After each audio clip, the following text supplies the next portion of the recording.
네, 반갑습니다. 기계안전기술사, 독학으로 공부하는 기계안전기술사. 본 강의의 목적은 독학으로 여러분들이 기계안전기술사를 공부하시도록 도움을 주는 데 목적이 있습니다. 그래서 여기서 강의하는 문제들을 여러분들이 잘 선별하셔가지고 본인만의 서브노트를 만드는데 활용하시기 바랍니다. 머리만 한번 읽어보겠습니다. 최근 들어 안전에 관한 관심이 매우 높아져서 기술사나 지도사 응시생들이 늘고 있습니다. 기계안전기술사의 출제 경향은 기출문제의 비중을 줄이고 신규 문제의 출제를 높이고 있으며 시험 또한 점점 어려워지고 있는 것이 현실입니다. 본 교재는 기계안전기술을 공부하는 데 있어 핵심이 되는 문제 순으로 정리를 한 것이며 본인만의 서브노트를 만드는 데 참고 자료로 활용하면 될 듯합니다. 시험이 어렵든 쉽든 조건은 똑같습니다. 누가 더 공동의를 붙이고 공부하느냐의 싸움입니다. 전형적인 암기 과목이므로 승부를 걸 문제들을 뽑아 무한 반복 암기하시기 바랍니다. 했습니다. 그래서 목적은 설명을 드렸고요. 목차를 보시면 이게 출제 나온 것처럼 여기 이제 132에 3교시, 124에 4교시 이렇게 좀 두 번 이상 출제된 문제들 위주로 여러분들이 문제를 선별하셔가지고 공부를 하시면 될 것 같아요. 그래서 여기 있는 문제들을 다 선별하면 한 뭐 80문제, 90문제 여러분들의 이제 기술사를 공부하는 기초적인 문제가 될 것이며 그래서 이 문제를 다 완성하시고 좀 더 살을 붙여서 한 150문제 내지 한 200문제 사이 정도 여러분들 스스로 본인만의 서브노트를 만드시기 바랍니다. 그래서 교재만 구입하시면은 강의를 들을 수 있도록 지금 시스템을 만들고 있습니다. 그래서 잘 따라오시기 바랍니다. 시간 날 때마다 조금씩 녹화를 해서 강의를 올려드리도록 하겠습니다. 제1장 안전 및 산업안전입니다. 그래서 첫 번째 문제, 연천인율, 도수율, 강도율, 종합제지수를 간단히 설명하고 쓰시오. 이 문제는 아주 오래전에 출제됐기 때문에 최근에는 출제가 되고 있지 않습니다. 그래서 산업안전 기사 그 정도의 전 출제된 문제이기 때문에 참조하시면 될 것 같습니다. 그 연천인율은 1000명을 기준으로 한 산업재해 건수의 비율이고, 그래서 산식은 연천인율은 연간 재해 건수를 연평균 근로자 수로 나눠서 1000을 곱한다. 요것이 연천율이 되겠고요.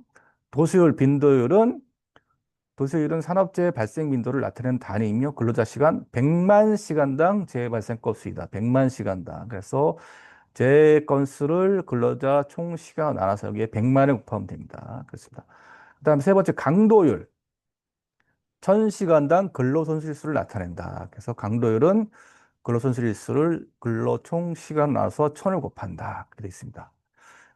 그 다음에 이제 산업재해가 이제 발생하면 우리나라 근로자 손실수 산정 기준입니다. 그래서 이거는 좀 참조로 알아두시면 좋을 것 같아요.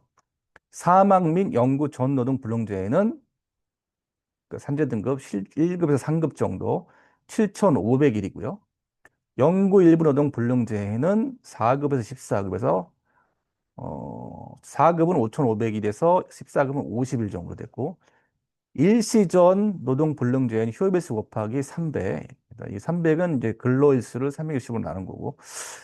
그렇습니다. 그래서, 우리나라 근로자 손실 산정 기준은 상식적으로 알면 좋을 것 같고. 그러니까 종합재해지수는 기업 간 재해지수의 종합적인 비교를 위해서 종합재해지수를 이용한다. 그래서 종합재해지수는 빈도율의 강도를 곱하고 거기다 루트를 씌운 것이 종합재해지수입니다. 이 부분은 한번 참고를 읽어보시면 될 것 같습니다. 두 번째 문제, 위험관리의 목적을 손실 발생 전과 손실 발생 후로 나누어 설명. 이 문제도 아주 오래전에 출제됐기 때문에 최근에는 출제가 되지 않고 있습니다. 그래서 한번 읽어보는 수준으로 마치도록 하겠습니다. 위험관리 목적은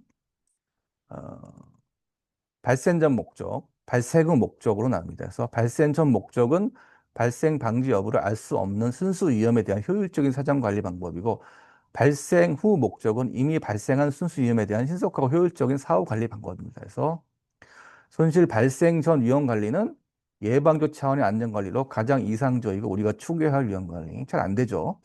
기계 설비 등 유지 보수 그 보수 시 발견되는 이상 요소를 사전에 확실히 감지하여 위험 요인을 사전에 제거하고 특히 위험한 작업이나 기설비 위험 부분에 대한 점검표를 만들어 정기적 점검을 해 나가는 방법이 사용된다. 실제로 ETA 이 분석에 의한 고장 요인을 사전에 모두 뽑아내 위험 요인을 제거해 나가는 기법이 많이 사용되고 있다 해서 한번 읽어보시면 될 것 같고 여기 ETA는 이벤트 트리 어널리시스라고 초기 사건이 발생한 후 다양한 방어 시스템이 작동 실패함에 따라 여러 시나리오가 어떻게 전개될 수 있는가를 수목 구조로 도식화하여 분석한 방법입니다. 그래서 현실 발생 위험 관리는 사후 관리는 물론 예방적 목적과 사고의 책임을 규명하기 위해 사용되는 기법이고 보통 우리가 이걸 많이 사용하죠. 사고가 났을 때 우리나라에서 통상적으로 사용하는 방법이다. 사고 발생의 기여, 책임 소재, 재해 원인, 예방 대책 등으로 분석한다. 시스템적 관리를 위해 FTA 분석으로 관리한다. 최근에 이제 다시 지금 뭐 산업계가 들썩들썩합니다. 안전 때문에. 그래서 어, 진짜 안전을 하시는 분들은 명함에 기술사나 최소한 지도자 정도는 새기셔야 안전 업무를 하시는데 굉장히 이상적입니다. 그래서 기계안전기술을 공부하신 분들도 이것을 무슨 내 공부라고 생각하지 말고 내가 실제 안전 업무를 하시면서 저 한번 종합적으로 나의 그 실력을 한 단계 업그레이드 된다는 그런 개념을 가지고 차근차근 하루에 한 문제 정도 정리하고 주말에는 한 다섯, 여섯 문제씩 정리해서 한 150문제 정도 여러분들이 자기 본인만의 서브노트를 만드시는 게 이 강의의 목적입니다. 그래서 이런 문제들은 서브노트에 추가하실 필요는 없어요. 잘 나오는 문제가 아니니까. 세 번째, 하이니의 사고 예방 원리 5단계를 기술하시오. 그래서 요거는 도미노 이론과는 별개의 문제이므로 착각을 주의하셔야 됩니다. 그래서 하이니의 사고 예방 5단계는 안전관리 조직, 사실의 발견, 평가 분석, 시정책의 선정, 시정책의 적용이 있습니다. 그래서 이 문제도 한 102회 1교시 출제된 문제인데 이 문제 정도는 서브노트에 좀 추가하시면 좋을 것 같아요. 그래서 사고 예방 원리 5단계는 안전관리 조직, 경영자는 안전 목표를 설정하고 안전관리를 함에 있어 안전관리 조직을 구성한다. 그리고 안전활동 방침 및 계획 수립하고 전문 기술을 가진 조직을 구성하여 안전관리를 한다. 그다음에 사실의 발견, 조직 편성 후 각종 안전사고, 안전활동 등에 대한 기록을 검토 분석하고 불안전 요소를 발견한다. 그렇죠? 평가 분석은 불안전 요소를 토대로 사고를 발생시킨 직간접적 원인을 찾아내어 안전사고의 원인 분석을 시행한다. 시정책의 선택은 분석을 통하여 효과적 개선 방법을 선정한다. 그다음에 시정책의 적용. 선정으로 끝나는 것이 아니고 반드시 적용해야 한다. 그 결과를 재평가하여 불합리 점을 재조정 및 실시해야 한다.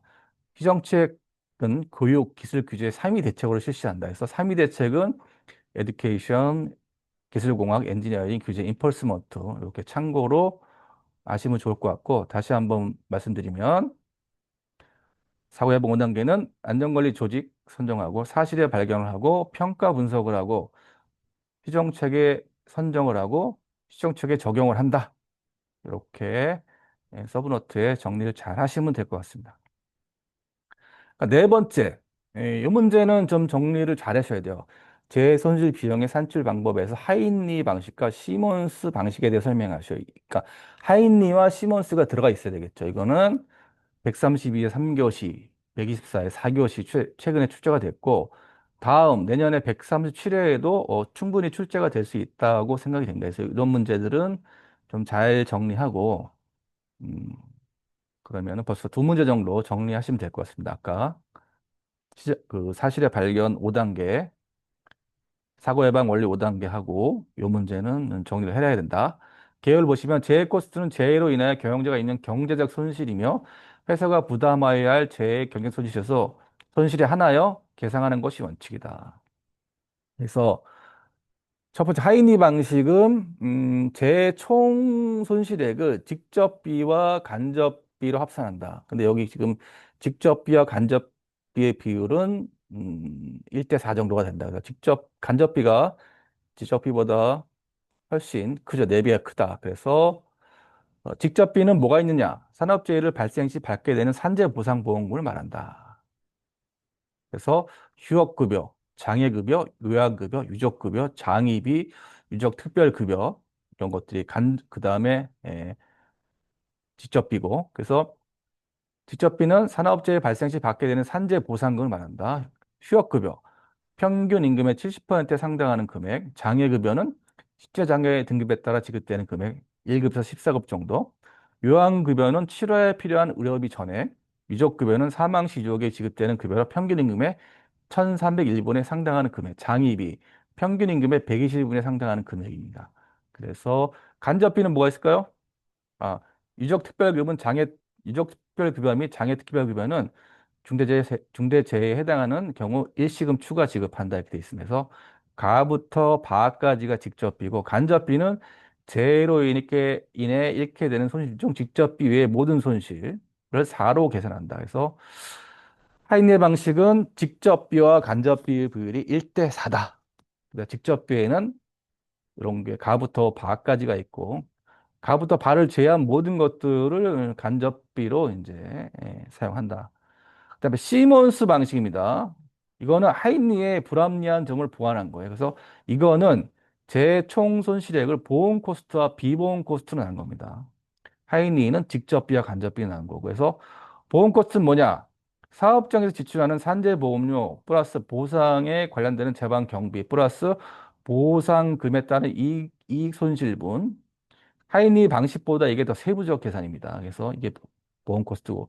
비보험 코스트가 바로 이 시먼스 방식의 핵심입니다. 비보험 코스트는 보험으로 보전되지 않지만 실제 손해로 간주되는 항목들을 계량한 것이다. 그러니까 비보험 코스트는 휴업상해 건수, 통원 손상 건수, 응급처치 건수, 무상해 사고 건수에서 A, B, C 이 계수들은 뭐 보험회사에서 정하는 어떤 그런 통계적 그걸 할 수도 있고 어 무상해 사업 건수, 뭐 장애 정도에 따라 결정할 수 있습니다. 그래서 하여튼간 하이니어는 좀 더 세분화된 게 시몬스고, 시몬스 방식의 핵심은 비보험 코스다. 보험으로는 보전되지 않지만 실제 손실로 간주되는 항목을 계량한 것이다. 그것이 뭐냐? 휴업상해 건수, 통원 건수, 응급처치 건수, 무상해 사업 건수입니다. 그래서 세 번째, 이건 버드 방식인데 한번 참고로 이거는 보험비와 비보험비가 1대 5. 그렇죠? 전체 손실 중 83% 이상은 보험으로 보전되지 않는 간접 손실이라는 점을 강조했다. 해서 여기 그 시몬스 방식은 좀 다르죠. 그래서 이거는 한번 참고로 보시면 될 것 같습니다. 그래서 버드 방식은 여기 이제 빙산 이론이 적용됩니다. 빙산 이론. 음, 그래서 보험비는 보험비는 의료보험 보상금이고 비보험은 재산 비용은 여기 건물 손실, 기금 및 장비 손실, 제품 및 재료 손실, 조업 및 중단 지연, 비보험 기타 비용은 뭐 조사 기간, 교육, 임대 등 기타 항목입니다. 그래서 버드의 방식은 홈패스 방식은 총 재손실을 개별 비용과 공동 비용으로 이제 책정을 한 거고. 노구치 방식은 뭐죠? 노구치 방식은 주로 산업재해의 경제적 손실 산정 시 사용되는 일본의 손실일수 평가 방식 중 하나이고 제 비용은 A 플러스 B 플러스 C 플러스 C 플러스 D다 해서 A는 노동자에게, B는 노동자 이외의 제3자에게 신체적 상해를 주는 죄, C는 신체적 장애가 없거나 경제적 또는 시간의 손실을 초래하는 죄, D는 천재지변. 그래서 문제에서는 하이니 방식과 시몬스 방식을 이제 비교한 건데 뭐 표로 이렇게 좀 장단점을 이제 해서 할 수도 있고 이렇게 적으셔도 되는데 하여튼 여러분들이 좀 암기하기 쉬운 방식으로 정리를 하시면 될 것 같아요. 그래서 버드 방식과 콤패스 방식과 노고치 방식도 그 밑에다가 좀 같이 정리를 하는 방식으로 이렇게 하시면 좋을 것 같습니다. 다섯 번째, FMEA, 그래서 Failure Modus Effect Analysis, 고장 영향 분석이다. 그래서 계열을 보시면 FMEA는 시스템 제품 공정의 각 구성 요소에 존재할 수 있는 모든 고장 형태를 사전에 도출하고 그 고장이 시스템 전체에 미친 영향을 평가하여 우선순위에 따라 대책을 수립하는 사전 예방적 안전 및 신뢰성 평가 기법이다. 그래서 이 문제도 114회 1교시가 최근에 출제되기 때문에 뭐 또 출제되기는 쉽지가 않습니다. 그래서 FMEA 분석 절차는 분석 대상을 선정하고 어, 기능의 정의는 각 구성 요소의 목적 및 기대 기능을 정의하고 고장 형태 도출, 기능이 어떻게 실패할 수 있는지를 식별하고 고장 영향 분석을 한다. 실패 시 시스템 전체에 미치는 영향을 도출하고 고장 원인을 파악한다. 실패를 유발할 수 있는 근본 원인을 식별한다. 현재 예방 및 검출 조치를 확인한다. 일곱 번째, 우선순위 수 계산, RPN인데 이게 시리어스 뭐 발생 빈도 뭐 검출도 입니다. 그래서 리스크 RPN 요거. 그래서 이거를 RPN이 높을수록 우선 조치 대상이며 보통 RPN이 100 이상인 경우 때 개선 조치가 필요하다. 우선순위에 따른 개선 조치 수립 및 추진.